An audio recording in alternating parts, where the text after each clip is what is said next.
Let us not forget everything that happens. It's by the will of Allah. Holy will. It's time to unite and stand, and we will be the best amongst men. It's not time to be extreme or duty unthinkable, but to stand together as one. Tune into Sunnahfollowers, stream it every day, various platforms. Trust me, you'll find a way. Sunnahfollowers. Assalamu alaikum. Please mark your calendars. Starting this Friday, March 1st, we will be replacing the 6 p.m. Eastern Aqidah class, Al-Wala Wal-Bara class, with a special program for the month of Ramadan. Please join Ustada Lailanasheeba for the first 7 days of Ramadan with a preparation course. Allow her to walk you every day after that with the fiqh of fasting. Don't forget, mark your calendars, and we're streaming it right here on Sunnahfollowers. Ina alhamdulillah, wa salat, wa salam ala wa rasulallah. Welcome everybody to the 4th day of Ramadan. This is the 4th day of fasting, and alhamdulillah, your bodies, for those of you who are new to fasting, your bodies are starting to get acclimated. You're starting to get used to it, okay? For the children who are listening to me, inshallah, you should be becoming more used to fasting, because we're really, you think about it, we're only going a few hours out the day without eating.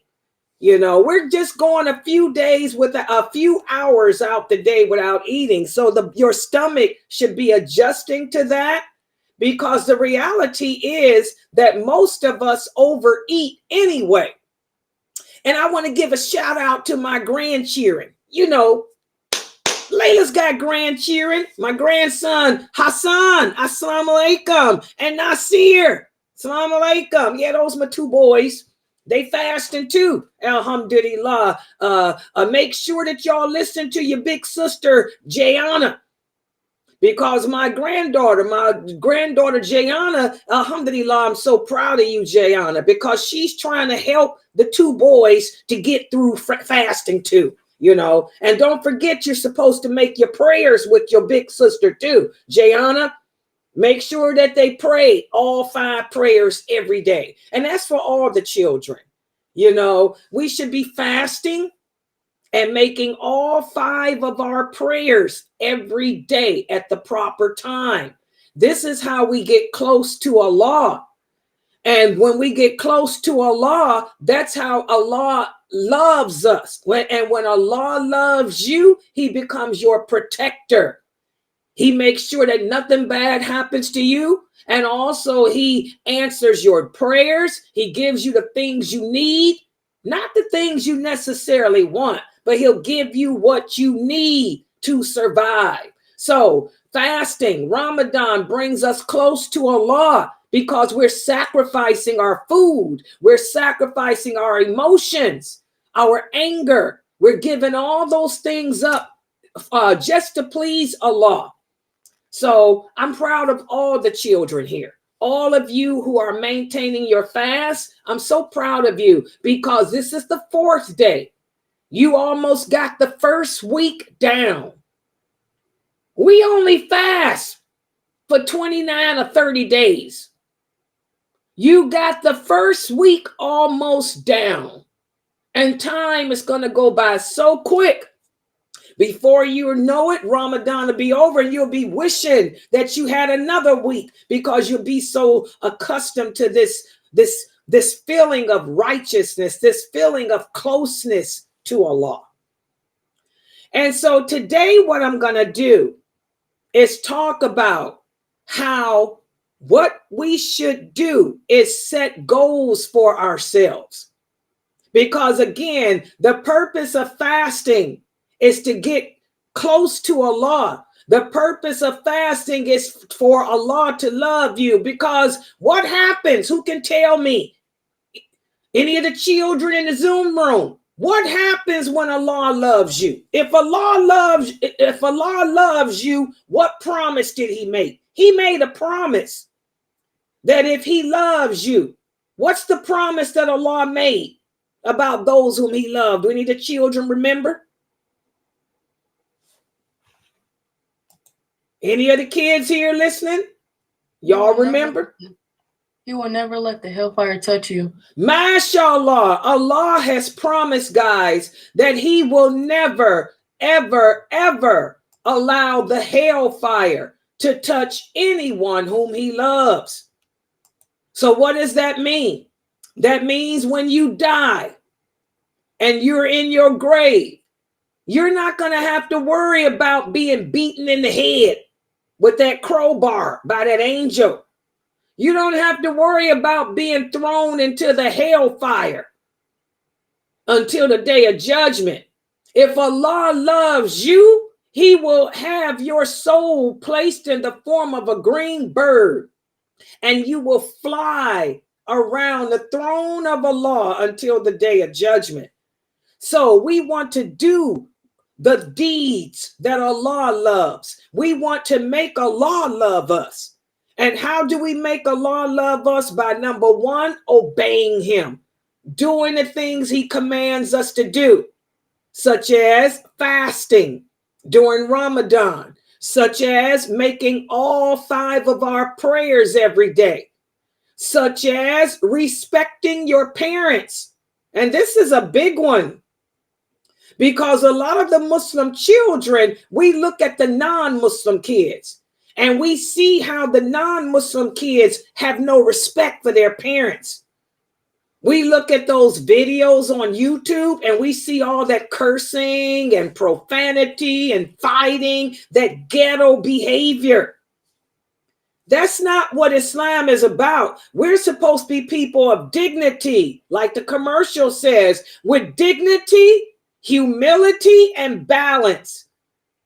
We're not supposed to act like the kafirs and curse and fight and call our mothers bad names, call our sisters bad names. That's not how we act. That's going to put you in the hellfire.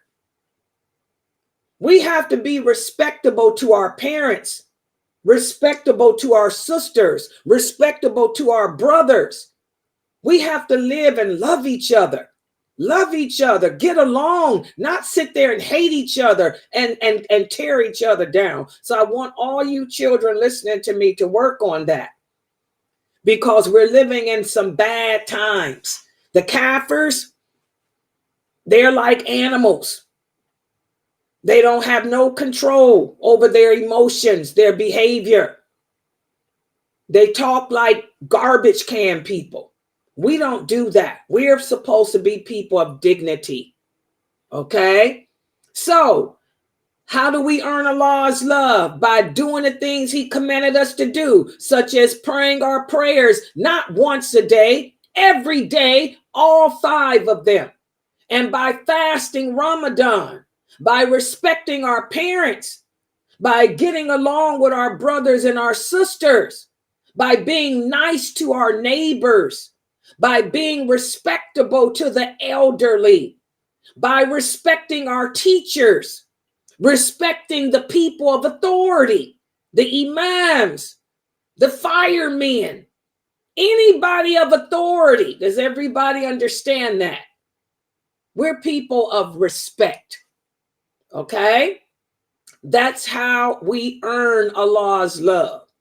So today what I'm going to do is speak about some things that we can do during this sacred month, adults and children, that will bring us even closer to Allah, that will cause Allah to love us even more. So I'm going to put the PowerPoint up, and hopefully all the kids, you're watching me on your big screen TVs. I see you, Tahira. Oh, yeah. Assalamu alaikum, Tahira. You look beautiful in your hijab today. I saw you with your hijab on. You look so pretty, dressed just like a Muslim girl. Okay? And Shuaib. Assalamu alaikum, Shuaib. I see your curls are gone completely because your hair done got so long. But mashallah, I'm proud of you because you fasted. You trying to fast. Okay? And we don't even have to talk about Sabrina and Shamsa's kids. My girls, they got it going on. Okay, I'm proud of all of y'all. So the kids should be watching me on the big screen TV. And the parents, the mothers, you should have me on your cell phone. You should have me on your iPad so you can take screenshots of the PowerPoint that I'm going to be using and print them out at the end of the class so the kids can review it. Okay? And for my grandbaby, my beautiful granddaughter named Jayana. Oh, yeah, let's talk about it for a minute. Y'all met my granddaughter, Jayla. Everybody met my granddaughter, Jayla. She used to live with me. She in school to be a nurse now, about to graduate, hopefully. Working for Cleveland Clinic, good hospital. Going to school to be a BSN. She trying to compete with my girl, Pfizer. Okay. Well, Jayla got a younger sister named Jayana. Now, Jayana's the total opposite.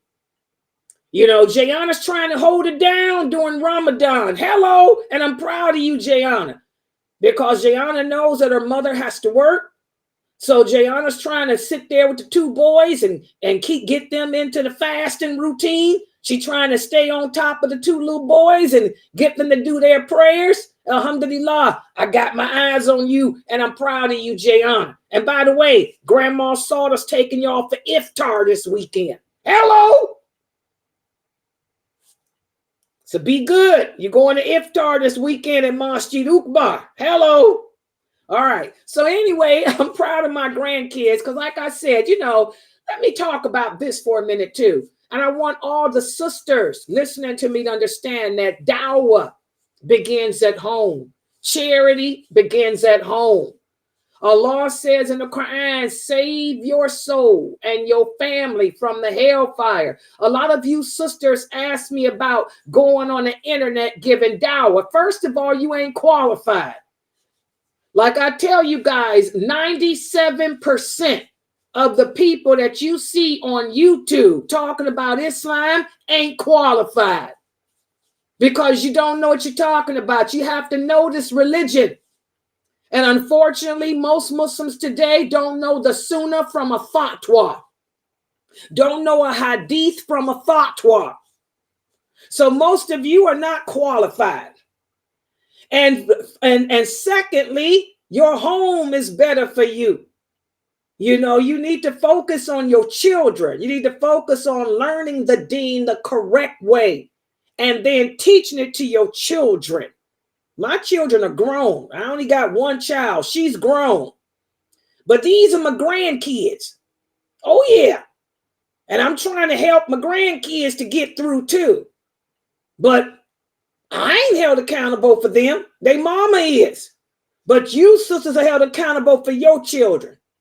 So you need to focus on yourself and your family. Save your soul from the hellfire and your children, because most of you are not educated enough about this religion to teach it to anyone. Okay? You don't know the hadiths. And like the prophet said, you will never understand the Quran until you learn the hadiths. You don't know about the companions. You don't even know the lawful from the unlawful. So how can you give dawah to anybody? You better give dawah to yourself first and then to your children, because that's where your reward lies, in your children. Okay? All right. So parents, get the cell phones out. Children, watch the big screen because I'm going to put the PowerPoint up, and I want the family to take the screenshots and quiz the children on this stuff. When y'all print this stuff out, staple it together, and over dinner, when you haven't eaten your dinner to break your fast, review this stuff with the kids. Okay? So let's put the PowerPoint up now. And what did y'all tell me about the ticker? The ticker has to come down. I can never remember. Family? Yes, Sister Layla. Oh, it does? Okay. Take it down. Okay. Yeah. Okay. Hold on. Yeah, because I don't want these kids to not get the full PowerPoint. Hold on. My grandkids too. Jayana, if you got your phone, well, you don't have a printer, do you? Y'all tore it up. Y'all tore up the printer. My grandkids tear up everything, honey. Wait a minute. Okay, let's see. This is the caption sticker. All right. Oh, let me take this. Why come I can't get it off, you guys? Oh, yeah, we got a 9 o'clock class too. That's what it's saying. I guess it wants me to keep saying okay, stop now. Okay, there it is. And now now it popped back up, but that's okay. I'll get it in a minute. This is this. And let's go back to caption. Okay. Let me put the moon up for you guys on TV while I share my screen to the PowerPoint to Zoom first. And by the way, yes, you can. One of the sisters here is asking if she wanted to join Zoom. Could she? Yes, you can. Just go to www.Sunnahfollowers.net. There's the moon. By the way, that's a full moon. That's a full moon. One of the kids asked me the difference between the crescent and the full moon. The crescent is just a sliver of the moon. That's the full moon. Okay? And by the way, parents, that's a good thing too, to take your kids out at night to let them see what the moon looks like, because a lot of people don't know the different waxing and waning of the moon. I studied that stuff when I was in school. For those of you who don't know, I wanted to be a meteorologist. Believe it or not, I used to want to be a meteorologist. That was my first, when I first went to college, I was going for meteorology. And then I changed, which I wished I had stayed a meteorologist. But anyway, okay, so now y'all see this. Let me know now if they can still see the big. Here we go. Can everybody see this?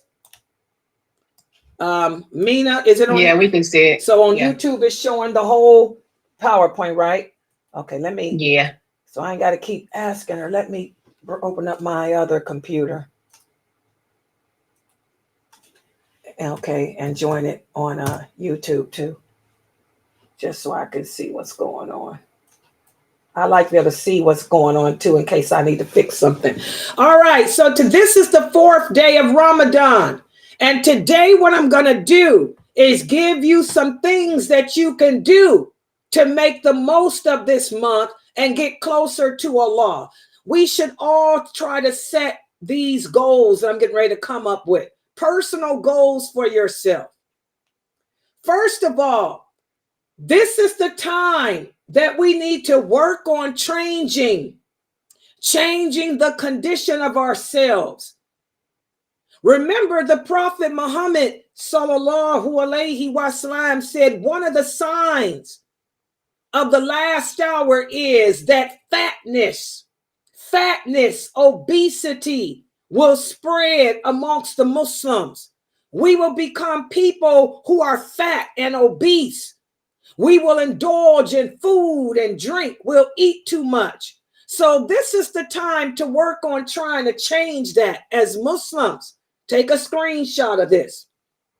We want to be moderate in how much we put in our stomach. And like I was saying before, if you're one of those women that's complaining, talking about, oh, I'm going to die because I'm fasting, something's wrong with you, because all you're doing is going 8 hours. You're going 8 hours without eating or drinking. You should be able to do that. That's how you lose that stomach. Your stomach will shrink. We're not fasting to lose weight, but it comes with it. Your stomach is going to shrink because your stomach doesn't need all the food that we put in it. And a lot of us, when it's time to break fast, we keep plowing food and drink into our mouths until we become lazy. You don't want to do that. You want to eat just enough. Eat just enough. Eat a handful, just a handful of food. And then you can go back later and eat if you feel hungry later on. We need to work on self-control. We need to work on limiting what we eat. We need to stick to the hadith where the Prophet sallallahu alaihi wasallam said, fill 1/3 of your stomach with food, another third with water, and leave another third free so you can breathe. And what does that mean? So I won't be lazy. I can get up and make my night prayers. I can get up and pray, and I can help my mother clean the house and things like that. I can help my husband, with the work that he brought home that I can help him with. So we want to set this as a goal for Ramadan. I am going to watch what I eat. I'm going to be moderate. I'm not going to sit there and eat and eat and eat till I can't eat no more. So that's one goal. And also another goal. Give $1 a day in charity. The Prophet Muhammad sallallahu alaihi wasallam was a generous man, but he was more generous, more giving during the month of Ramadan. I tell all my students, everybody listening to me, you should have 2 boxes. I want you parents to take 2 boxes. It can be a box, a shoe box. It can be a hat box, a Kleenex box. Put 2 boxes on the mantle, on the fireplace, or on the table. One box, call it charity box. The other box, call it the mistake box. In the charity box, whatever, when you go shopping to buy food, whatever change that you have left over, throw it in the charity box. And at the end of Ramadan, give it to the mosque. Take it to the mosque so that the imam can use it to buy food for the needy people. Okay? Or if you know somebody that's needy, at the end of Ramadan, you can take the money in that charity box and give it to that needy person so they can have food and stuff for their family. And remember, whatever good deeds we do, Allah rewards it over 700 times during the month of Ramadan. Okay? So let's open up our hearts and dig a little deeper in our wallets. Remember, we got Muslims around the world who don't have nothing. Look at the Muslims in Gaza. Our Muslim brothers and sisters in Gaza, they're living in tents. They're living in tents and it's cold. But do you know that they still have smiles on their faces? Because they love Allah. They know that Allah doesn't put a burden on anyone that they can't bear. So they bear their situation with dignity, hoping for reward from Allah, seeking paradise with Him, subhanallah.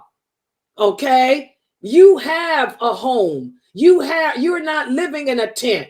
You have food. You have water. No one's blowing bombs off at you. So be more grateful. That extra change that you have, throw it in the box, the charity box. So at the end of Ramadan, you can give it to the masjid so they can help the needy Muslims in your community. So that's one goal. Another goal that we want to work on, being more charitable. Also, Let's make a goal to learn a surah of the Quran for the children. How many of you can recite Al-Fatiha? Remember, there is no prayer without the Fatiha. What does that mean? Whenever you make salat, you have to recite the Fatiha in every rakat.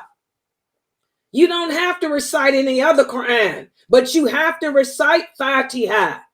Make it a goal for those children who don't know the Fatiha, your 10-year-olds, your 7-year-olds, your 8, 9-year-olds, that they learn Al-Fatiha. Do it in small bits. So you can take 2 lines or 3 lines at a time. Right here at my website, every day, Monday through Friday at 5 p.m. Eastern Standard Time. You can join my Zoom room. We have Brother Malik here. Brother Malik will teach your children how to recite the Fatiha. He'll also teach you. We have adults that come and children who come. Just tell them what it is you want to work on. He's also teaching how to read too. Tell him that you want to learn how to read the Quran in Arabic. He'll start you off with the alphabet. But if you know how to read, you want to work on a surah, you want to learn a new surah, you want to learn surah Yasin, let him know. He'll work with you as an adult. And for the children, if your kids don't know Al-Fatiha, come into our Zoom room Monday through Friday at 5 p.m. Eastern Standard Time, and Brother Malik will work with them. He will have them reciting the Fatiha correctly by the end of this month. So this is a goal that we want to set for ourselves, to memorize new surahs of the Quran. For the beginners, you have to start off with Al-Fatiha. For the people who know the Fatiha, maybe you want to learn the Tashahhud too. Because the Tashahhud is not a surah of the Quran, but it has to be recited when you make salat. So even for the children that know Al-Fatiha, you need to be learning the Tashahhud. Join my website Monday through Friday at 5 o'clock. Brother Malik will work with you. Set this as a goal. Make this a goal for yourself to learn Quran or learn what you need to know for the prayer. Also, this is a good idea for the boys and the men to attend the Tarweeh prayers. After we break our fast, the first instinct we have is to go to sleep. But for you brothers, and I'm talking about the brothers, not the sisters, and I'm going to explain why. There's more reward for you brothers to go to the mosque and perform the Tarweeh with the imam. So what you sisters should do is, after y'all break fast, encourage your husband to take your sons to the mosque so they can do Tarweeh. And guess what? By you women encouraging your husbands to go to the mosque and take the boys, you're getting the reward of their Tarweeh. And for you sisters, you can stay home, and this is mommy time for the girls. This is when you can sit with your daughters and teach them about the rulings of the prayer in regards to women. This is the time you can spend with your daughters speaking about menses and things like that with them. This is time that you and your daughters can spend together praying at home. If you choose to do Tarweeh with your daughters at home, because I'm going to let you sisters know again, the Prophet Sallallahu Alaihi Wasallam said a woman's prayer in her bedroom by herself is more rewarding than any prayer prayed at any mosque, even if it was being prayed at my mosque with me. So we women We get more blessings performing our religion at home, but the men get more from doing it at the mosque.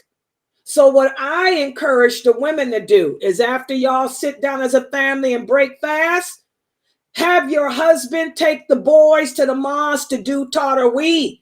And then you and your daughters can have girl time, and you can speak with them about issues related to females and do Tarweeh at home with your daughters. Okay? And for the sisters, if you do want to experience Tarweeh, go at least once a week. Go once a week. If you want to let your daughter see what it's like, or yourself to see what it's like, go ahead. Once a week or whatever. But the reward is for your husband and sons. Okay? And also, another goal that we want to set. At the end of Ramadan, when it's close to the end of Ramadan, call your local masjid and find out which day the imam will be finishing the Quran in prayer. And so then you want to go, even the women, go to the mosque on that day. So you can not only hear that recitation, but also participate in the du'as that follow it. So that's the one time that I would encourage the women to go to the mosque, is right at the end when the imam finishes the recitation. Okay? But for the boys and your husbands, they should go every night. That's where the reward is. The reward is not in the streets. The masjids are the homes of the houses of Allah. We do not do Tarweeh in the street. We do Tarweeh in the mosque behind the imam. So what you see happening in Times Square with these crazy men who are looking for fame, that's what they will get, fame. But they won't get it with Allah. The Tarweeh is at the mosque. Okay? And also, this is the second box. I told you guys have two boxes. One box is the charity box. The second box is for your mistakes. What do I mean by mistakes? Whenever you curse and use bad language, whenever you backbite, whenever you hit your brother, hit your sister, whenever you lose your temper, take $1 or a quarter and put it in that box. Because it's hard to not shoot our mouths off when somebody makes us angry. But if we are more conscious, we become more conscious of it. If you have to put a quarter or $1 in the box every time you curse. So again, Ramadan is all about getting close to Allah. Ramadan is all about doing away with our bad habits. So those two boxes, the one box is a charity box. The second box is for anytime you lose your temper, anytime you say something bad, put $1 or a quarter in that box. And at the end of Ramadan, take it to the mosque and give it to the imam, so he can give it in charity to the needy. Does everybody understand that? I hope all the kids are listening. And you should keep these boxes all year round. Okay? So take a screenshot of this.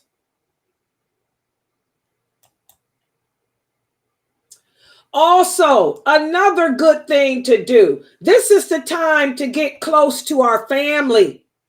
Call your grandmother.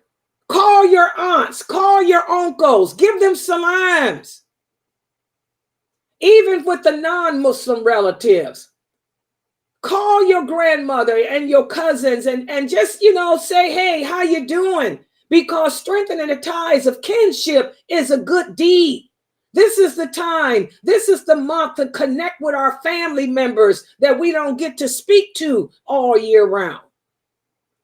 Remember, every good deed we do is doubled. You can even send Ramadan cards. Even to your non-Muslim relatives, send them a Ramadan card to check on them. Subhanallah, I was was feeling kind of sad today. I was kind of depressed. And I just woke up at 4:30 and they knocked at my door and I had a big box. I said, where did this box come from? I thought it was Bath and Body because I did order some candles, but it wasn't. I opened the box up and I saw a lot of nice goodies in there. I saw cookies and dates and books and cards. Subhanallah. It was sent to me by another one of the sheikhs here. Subhanallah. And may Allah bless him for that, because he just don't know how it uplifted my spirit. It made me feel like somebody cares. We all want to feel like we are important. We all want to feel like somebody cares about us. So this is a good time to get on the phone and make that phone call to your grandmother, your grandfather, your cousins, your sister that you ain't talked to in months, your friends. Call that Muslim brother that you haven't seen all year. Call that Muslim sister. Send them a Ramadan card in the mail. Subhanallah.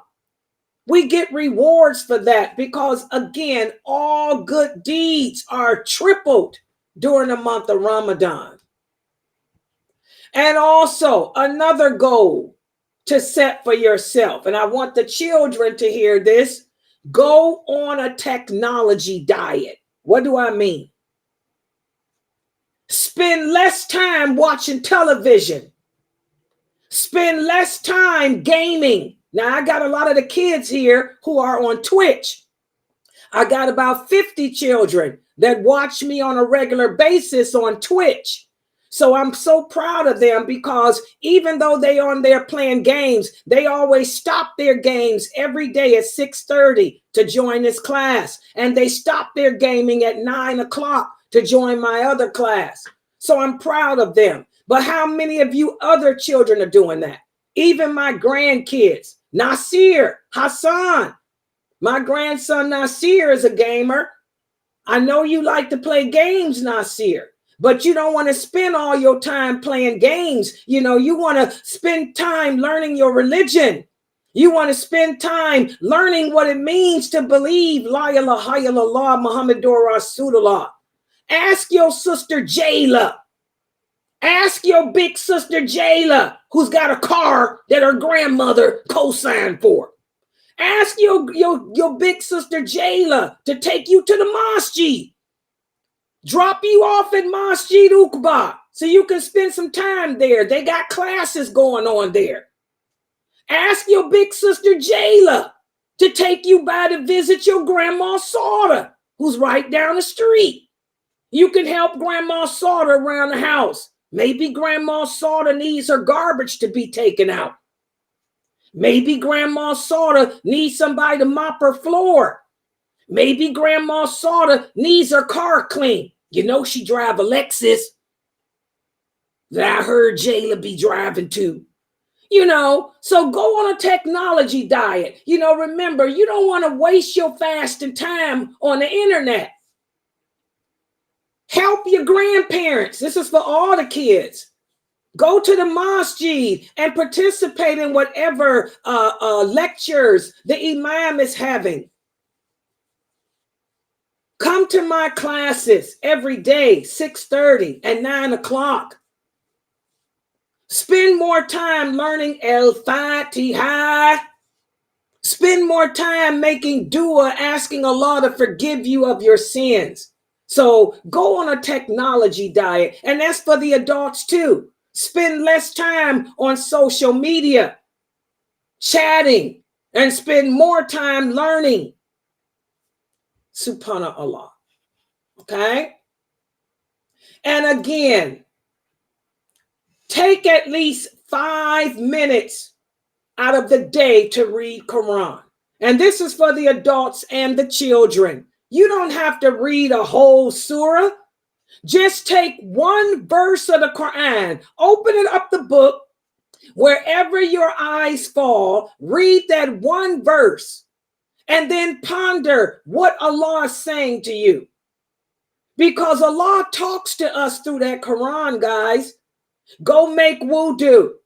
Then go sit in a corner where nobody can distract you. Open the book, and wherever your eyes fall, read.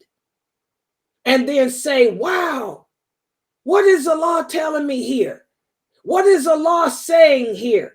This is how you connect with Allah. This is how you get close to Him. This is how your faith increases during this beautiful month. So just 5 minutes of Quran a day. Just 5. No more, no less. Take one verse of the Quran and read it and ponder what Allah is saying. Think about what Allah is saying. And also, another goal to set for yourself this month is to forgive. Forgive the people who have hurt us this year. You don't want to hold on to bad emotions, anger, hatred.